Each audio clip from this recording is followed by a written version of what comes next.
안녕하세요. 용의자와의 수사반장 권미란입니다. 오늘 장에도 저희가 추적할 용의자들이 널려 있는데요. 이 중에서 새 용의자를 소환하겠습니다. 오늘 함께 수사를 해주실 두 분, 토마토 투자클럽의 하재누리 전문가와 양태준 대리 함께합니다. 안녕하세요. 네, 예, 안녕하세요. 오늘 장에서 새 용의자를 소환하겠습니다. 오늘 장 첫 번째 용의자는 대림산업, 두 번째 용의자 SK하이닉스, 세 번째 대우증권입니다. 첫 번째 용의자, 건설주 대림산업의 알리바입니다. 이란 핵 협상 타결, 건설주의 수혜가 예상된다.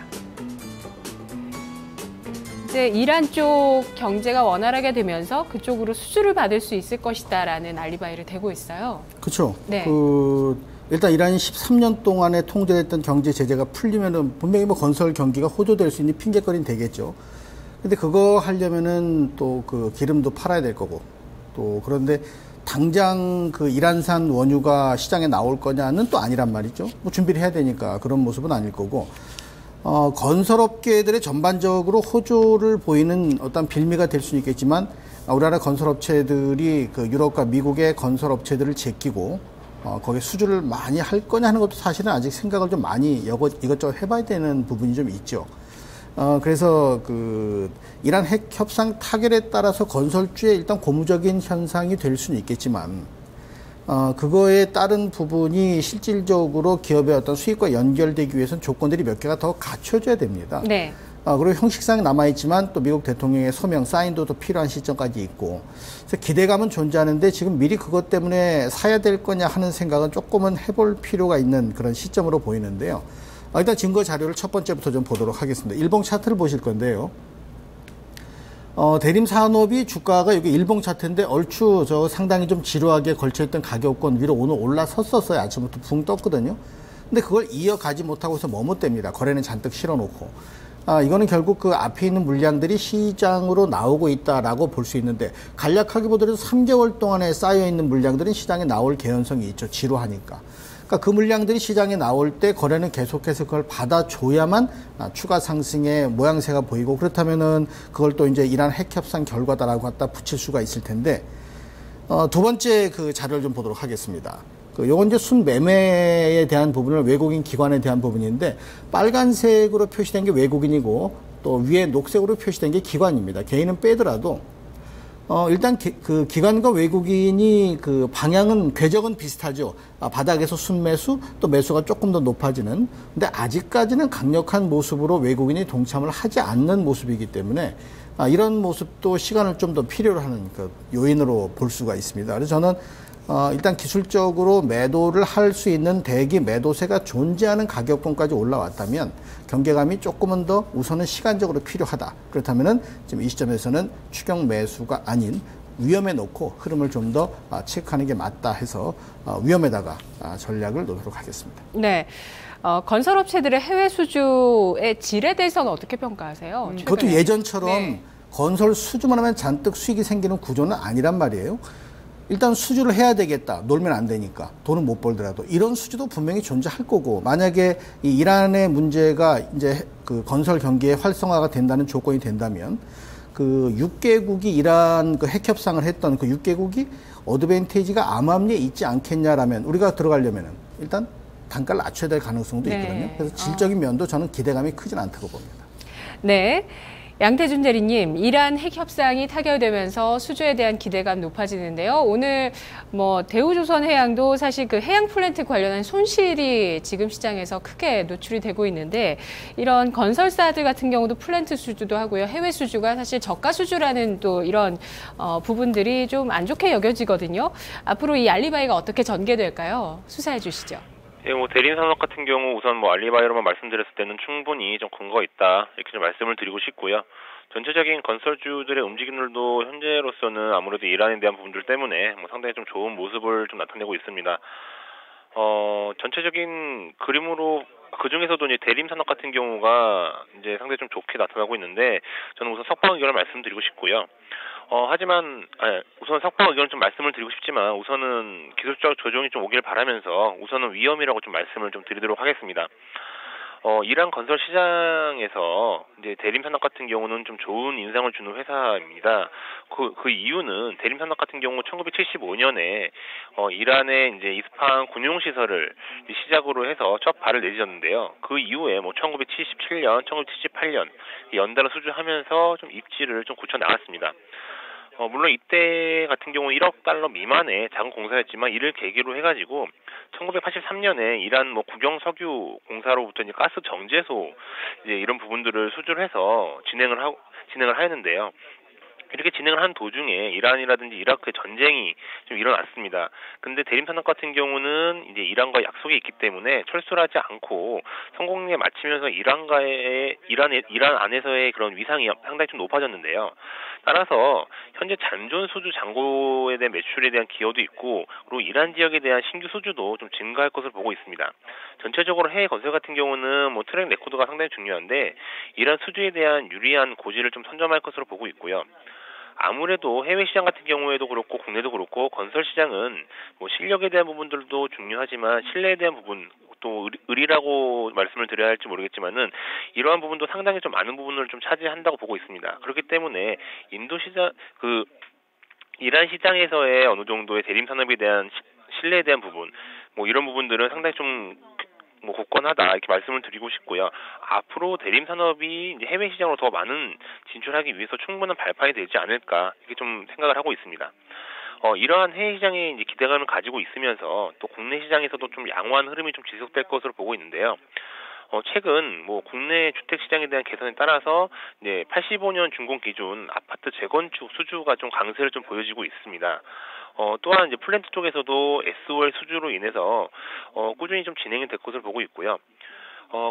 그리고 이제 리스크로 좀 작용하고 있었던 것들이 아무래도 천안 성성지구였는데 이 부분도 좀 착공이 전환을 하였기 때문에 이걸 발판으로 해서 내년 오산 세마지구도 이제 좋은 좀 그림이 좀 나오지 않을까 이렇게 보고 있습니다.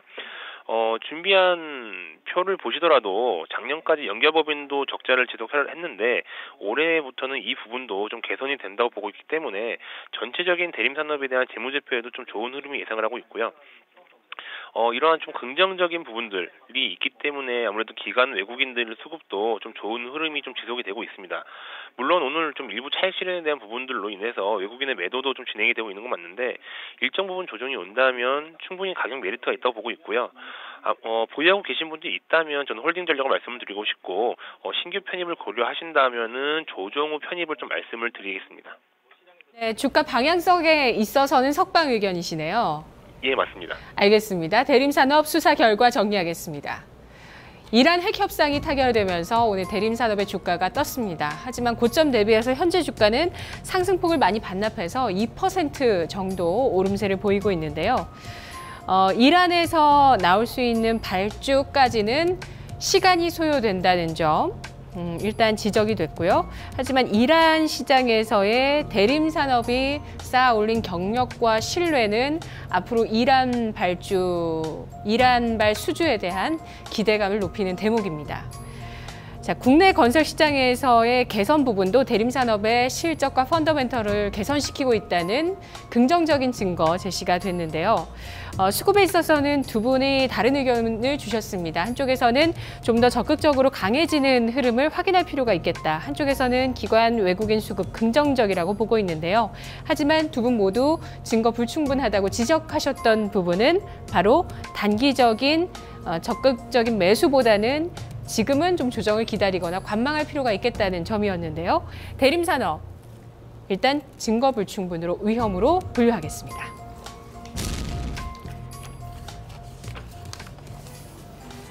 두 번째 용의자 SK하이닉스입니다. 그의 알리바이 들어보시죠. 과도한 주가 하락이었다. 장기적인 관점으로 매수의 기회다.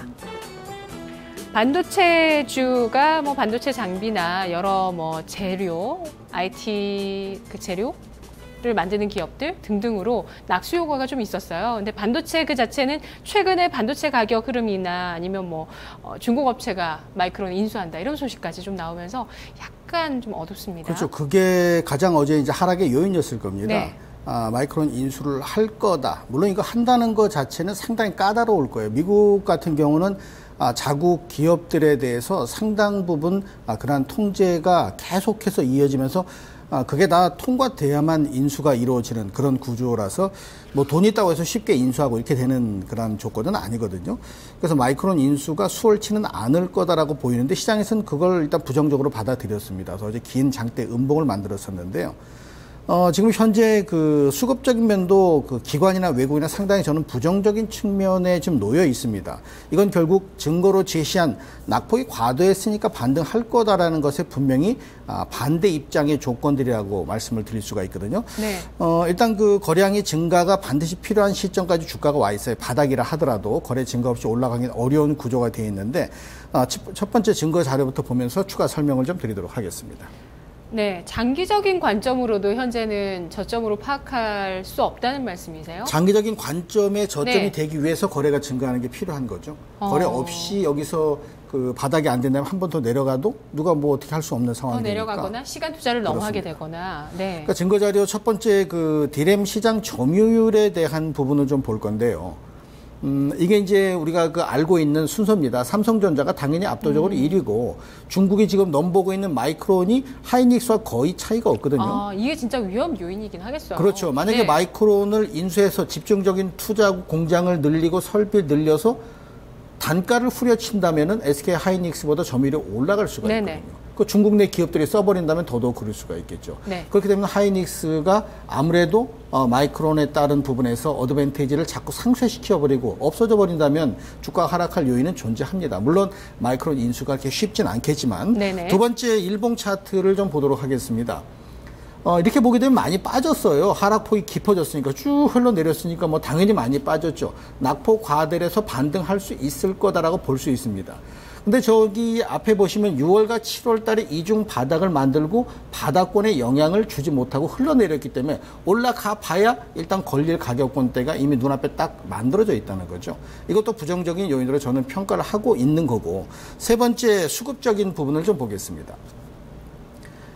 이게 이제 그 외국인 매도세가 계속되는 건 확인해 보실 수 있을 겁니다. 여기 기관들까지 어제 같은 경우 한 220만 주를 갖다 막 던져버리는 식으로 매도를 했는데, 연기금의 매도는 저는 별로 이렇게 썩 바람직한 매도가 그러니까 이 시장에서 볼 때 좀 네. 부정적인 측면이 있을 거다라고 보이고, 그래서 외국인 기관의 수급적인 면도 아직까지는 이 하이닉스에 대한 기대감을 핑계거리를 주기에는 부정적인 모습을 보이고 있거든요. 그래서 낙폭 과대라고 하는 알리바이에 동조를 해서 매수하기에는 아직은 적절치 않다. 거래가 증가되거나 아니면 한 번 더 횡보 내지는 바닥권을 다지는 그런 모습이 기술적으로 보인다면 그때 보셔도 늦지 않을 것 같다 해서 현재 시점에는 위험에다가 놓는 것이 저는 맞다라고 생각하고 있습니다. 네, 양태준 대리님은 어떤 단서를 보시나요? 예, 뭐 하이닉스 같은 경우에 기관과 외국인 매도로 이제 하락을 하면서 어제 같은 경우도 상당히 좀 많은 매물이 나오면서 좀 많은 좀 하락을 하였는데요.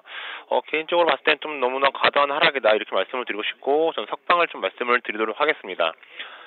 장기 관점으로 매수 기회일 수도 있고요. 뭐 단기적으로 강한 반등으로서 차익 실현에 대한 부분들도 충분히 뭐 가능하다라고 좀 보고 있습니다.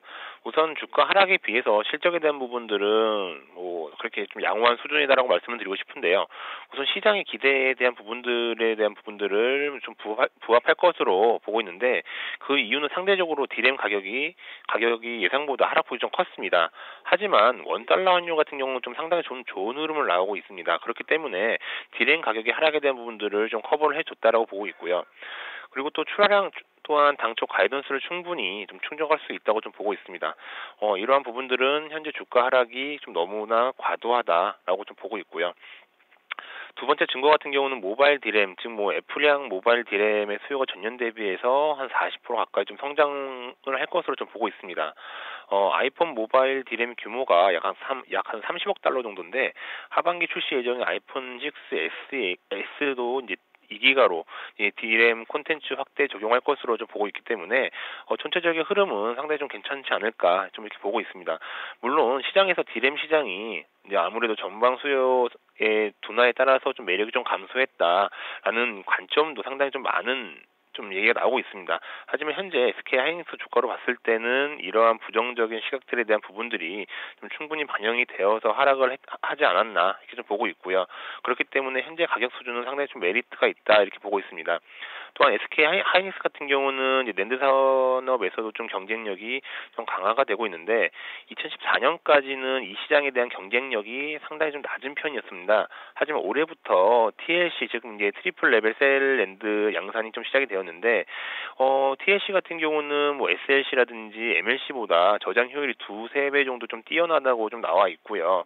지금 현재 그렇기 때문에 시장에서는 현재 낸드 시장의 돌파구라고 좀 말하고 있습니다. 2016년부터는 하이닉스도 본격적인 생산이 좀 될 것으로 보고 있고요. 그렇기 때문에 앞으로의 성장도 충분히 가능하다. 좀 이렇게 말씀을 드리고 싶습니다. 현재 가격에서는 중장기적, 단기적 모든 관점으로 좀 대응하실 수 있는 부분이다라고 말씀을 드리고 싶기 때문에 저는 석방이라고 말씀을 드리고 싶고 현재에서도 충분히 가격 메리트가 있다 이렇게 말씀을 드리겠습니다. 중국 업체의 마이크론 인수 가능성은 낮다고 보시나요? 높다고 보시나요? 그 부분은 아무래도 중국이 현재 그런 인수에 대한 의견을 내비쳤을 때 시장이 어떻게 반응하냐 이런 부분들을 좀 보기 위한 좀 액션이라고 좀 보고 있고요. 실질적으로 가격적인 부분들로 봤을 때는 인수에 대한 부분들은 그렇게 좀 가능성이 좀 낮지 않을까 이렇게 좀 보고 있습니다. 알겠습니다. SK 하이닉스 수사 결과 정리하겠습니다. 반도체 시장 승자 독식의 지위를 누리고 있던 SK 하이닉스 위협 요인이 등장했습니다. 3위 업체 미국의 마이크론을 중국 반도체 기업이 인수할 의사가 있다고 표명했기 때문인데요. 과연 인수가 가능할 것인가? 오늘 두 분 모두 인수 가능성은 낮다고 판단을 해주셨습니다. 과연 정말 마이크론을 인수한다면 SK 하이닉스 점유율 차원에서 위험 요인이 될 수밖에 없을 것 같은데요.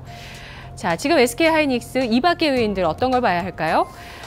주가 하락 대비해서 양호한 실적이다. 모바일 디램과 낸드 쪽의 시장의 성장성과 경쟁력 강화 부분 증거 충분하다라고 보셨던 분이 계셨던가 하면 수급이나 거래량 증거 불충분이다라고 이야기해 주셨던 분 계셨네요. 자, 지금 주가 장기적으로 저점일까요? 그렇지 않을까요? SK 하이닉스 위험과 석방 사이에 있습니다. 두 분의 의견 엇갈렸고요. 일단은 위험으로 분류하겠습니다.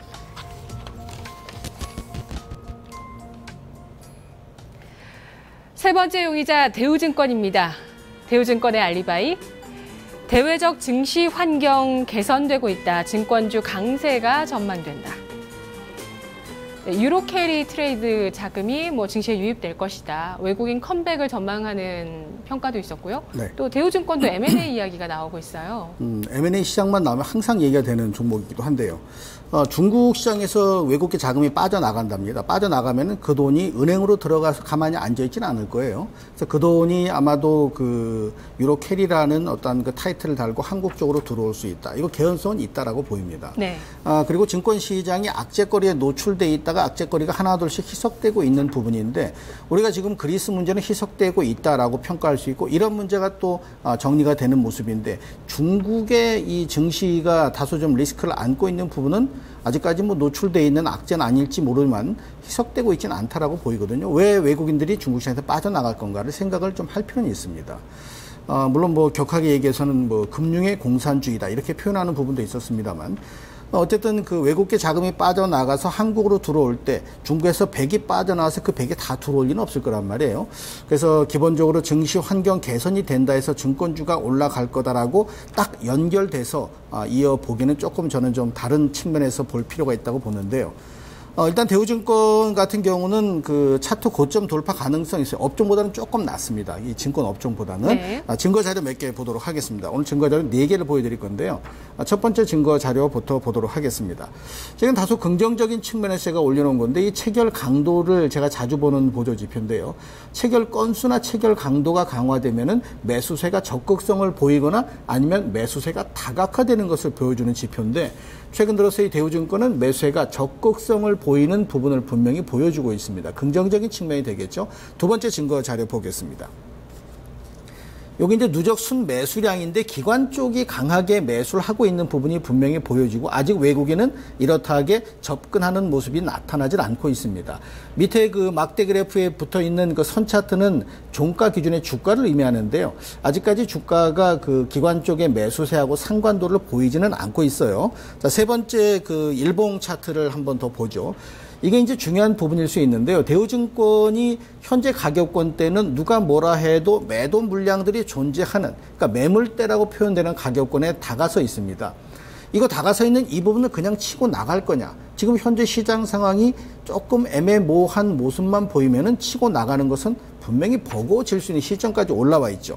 네 번째 증권 업종. 여기 증권 업종에서 대우증권과 다른 점이 뭐냐면 이건 증권 업종입니다. 증권 업종은 상당히 두텁다라고 볼 수 있는 것이 4월 달에 강한 거래가 실려 있는 가격권에 근접을 못하고 있어요. 네. 근데 증거자료 3에서 보셨던 대로 대우증권은 이 업종보다는 분명히 안정감이 상대적으로 나 보입니다. 근데 그게 누구의 의도적인 부분이냐면 기관 쪽의 매수가 영향을 미치고 있다는 얘기죠. 그렇다면은 우리 증시에서 기관과 외국인이 따로 노는 종목이 강하게 올라가는 경우가 드문 모습이잖아요. 뭐 그렇다면 지금 이 시점에서 경계 매물, 차익 매물 불러낼 수 있는 상황까지 올라와 있다면 지금 따라 사는 것보다는 오히려 증권 업종 차트가 고점을 치고 나갈 정도로 강해진다면 그 선에서 앞장서서 갈 수 있는 종목이 대우증권이다. 여기는 물론 이제 M&A 재료도 하나 이유가 될 수 있겠고 또 증시 환경 개선도 이유가 되겠지만 지난 지난 초에 올 초에 또 작년 7월 달에 증권주가 강하게 올라갈 때 이 대우증권이 탄력적인 모습을 보였던 점을 감안하면 증권주의 움직임에 앞질러 가겠지만 다른 건 안 가고 혼자 가는 것은 좀 쉽지 않은 부분으로 보이기 때문에 저는 이 종목도 역시 지금 현재는 위험에다가 놓도록 하겠습니다. 네, 양태준 대리님, 대우증권이 대외적인 증시 환경이 개선되고 있다는 알리바이를 대고 있는데요. 또 더불어서 지금 진행하고 있는 M&A전, 그에 따른 여러 가지 시나리오들도 좀 감안을 해야 될 것 같습니다. 어떤 단서를 보시나요?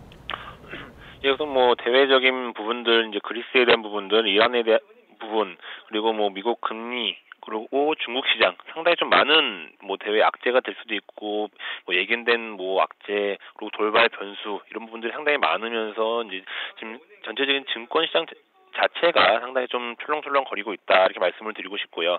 그리고 지금 증권업종 같은 경우는 그나마 좀 이렇게 좋다라고 말씀을 드리는 것이 이제 금리의 인하에 대한 부분들로 인해서 시장의 거래대금이 1차적으로 한번 늘었고요. 그런 다음에 이제 시장이 상한가 폭이 이제 확대가 되면서 이제 어느 정도 시장의 활성화가 되고 있다라고 말씀을 드리고 싶습니다. 하지만 뭐 상한가 폭 확대가 됐다고 해서 시장의 거래대금이 예전보다 그렇게 확 늘어나는 모습은 아니지만 앞으로의 그런 어느 정도 상승 모멘텀이 있는 주도에 대한 섹터들이 나왔을 때는 충분하게 거래대금도 활성화가 될 수 있기 때문에 증권업종에 대한 전반적인 개인적 의견은 상당히 좀 밝다라고 말씀을 드리고 싶고요. 우선 뭐 대우증권뿐만이 아니라 뭐 증권주에 대한 부분들도 당분간은 좋은 흐름이 좀 나올 것으로 보고 있습니다. 물론 2분기에 대한 부분들로 뭐 실적에 대한 부분들이 뭐 상당히 좀 그런 불확실성으로 인해서 뭐 주가가 좀 조정을 많이 받은 종목들도 있고 다시 반등하고 있는 종목들도 있는데 대우증권 같은 경우도 지금 반등하는 모습이 나오고 있기 때문에 저는 우선 석방이라는 걸 좀 말씀을 드리고 싶고요. 우선 첫 번째 증거 같은 경우는 연초부터 4월 말까지 주가 상승을 이끌었던 수급은 이제 기관이라고 볼 수 있는데요. 그때는 외국인은 또 반대로 매도 포지션을 좀 취했습니다. 따라서 대우증권 같은 경우는 뭐 수급을 좀 체크를 한다면은 기관의 수급을 좀 체크해야 된다고 말씀을 드리고 싶고요. 현재 다시 또 기간이 이제 수급이 좀 돌아서는 모습이 나타나고 있습니다. 그렇기 때문에 이런 수급적인 부분들로만 봤을 때는 기술적인 상승이 정고점 부분까지는 충분히 갈 수 있다라고 보고 있고요. 첫 번째 증거가 이제 기술적 반등이라든지 수급에 대한 부분이었다면은 이러한 반등이 좀 나올 수 있는 근거가 두 번째 증거입니다. 대우증권 같은 경우는 뭐 다 아시다시피 뭐 브로커리지에 대한 부분들이 상당히 좀 강점을 가지고 있습니다. 금리 인하로 인해서 거래대금이 증가하고 대우증권의 브로커리지도 눈에 띄게 좀 증가를 하고 있는 모습이 나타나고 있는데요. 준비한 표에 보시면 이러한 부분들이 이제 눈에 좀 띄게 좀 이제 보실 수 있으실 것 같습니다. 대우증권 같은 경우 이제 아무래도 이제 4조 원 이상의 높은 자본력을 좀 바탕으로 해서 다른 증권사와는 좀 차별화 둔 것이 신용공유 종목을 좀 확대를 하였습니다. 그렇기 때문에 고객들의 좀 니즈를 좀 반영을 하면서 지금 현재 시장이 좀 대응을 하고 있고요. 또한 대우증권 같은 경우는 이제 타사에 비해 자산 관리에 대한 부분들은 좀 취약했다라고 말씀을 드리고 싶습니다. 하지만 이 부분들도 좀 꾸준히 좀 상승하고 있는 점인데요. 최근 이제 보면은 이제 고액 자산가의 수가 좀 늘어나면서 브로커리지뿐만 아니라 뭐 ELS라든지 뭐 IP 특판 같은 경우 이런 부분들은 좀 업계에서 좀 최고 수준까지 좀 끌어올리고 있는 상황입니다. 그렇기 때문에 향후 대우증권의 이런 행보 같은 경우도 좀 긍정적으로 보고 있고요. 이러한 전반적인 부분들, 증권 업황에 대한 부분들이 당분간 좀 긍정적인 시각을 유지하고 있기 때문에 그 선두로서 아무래도 좀 대우증권이 이제 좀 치고 나가지 않을까 이렇게 보고 있기 때문에 저는 석방이라고 좀 말씀을 드리겠습니다. 네, 대우증권 수사 결과 정리하겠습니다. 시택증권이 이 대우증권을 탐내고 있다는 그 M&A 소식이 나오고 있는데요. 과연 이 차이나머니 진짜 이번에 또 우리 증권사 하나를 또 가져가게 될까요? 이런 부분은 두 분 수사에서 중점적인 내용은 아니었네요. 자산관리 쪽 그 약했던 분야가 또 더 좋아지게 되면서 사업 구조가 더 좋아진다는 점 지적을 해주셨고요. 기관의 매수세가 다시 들어오고 있다는 점 증거 충분하다고 보셨던 수사관이 있었습니다. 하지만 또 한쪽에서는 매물대 돌파까지는 아직 체결 강도가 부족하다라는 증거 불충분 대목을 이야기해 주셨는데요. 대우증권 이에 따라서 석방과 위험 사이에서 위험으로 분류합니다. 오늘 세 용의자 모두 위험으로 분류됐고요. 하재누리 전문가 다 위험으로 분류해 주셨습니다. 양태준 대리님이 SK 하이닉스, 대우증권 석방해 주셨죠? 네, 전략 주시죠. 저는 SK 하이닉스 말씀을 드리고 싶고요. 아무래도 낙폭과대에 대한 부분들이 시장이 어느 정도 다시 돌아섰을 때는 또 강하게 반등이 나올 수 있기 때문에 SK 하이닉스라고 말씀을 드리고 싶고요. 매수가는 현재 뭐 39,000원, 39,050원 지금 거래가 되고 있는데 이 가격 때문에 충분히 메리트가 있다라고 보고 있고 목표가는 5만 원, 손절가는 36,000원 말씀드리겠습니다. 네, 용의자와의 내일 이 시간 다시 돌아옵니다.